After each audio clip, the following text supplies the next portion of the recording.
ചുമയ്ക്കണം, ചുമയ്ക്കുമ്പോൾ കഫമുള്ളതാണ്.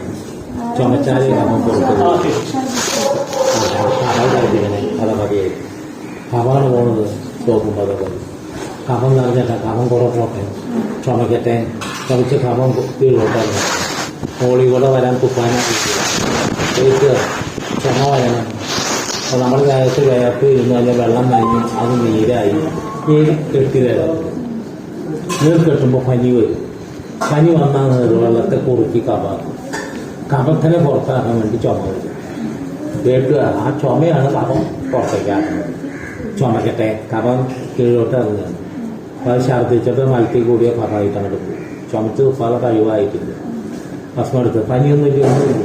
ചുമയ്ക്കുമ്പോൾ മേലടച്ച് വേദന വയറ്റിൽ നീര് പോകും. അതാണ് ഞാൻ ചൂണ്ടിയിരിക്കുന്നത്. അപ്പോൾ ടയർ പോകുമ്പോൾ ഒരു ലേശം ഉള്ള തൊലി വളരെ കട്ടികളോ തൊട്ടാൽ പൊള്ളും.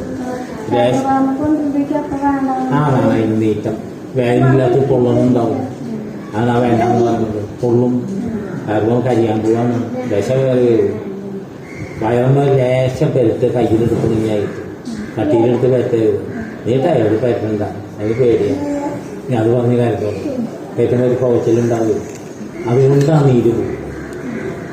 കേൾക്കുക, ചൂടുള്ള വെള്ളത്തിൽ മേല് കഴിച്ചാൽ തലവേനയ്ക്കണം 2 ദിവസം. അധികം ചൂടുള്ള വെള്ളം അത് മാറിപ്പോൾ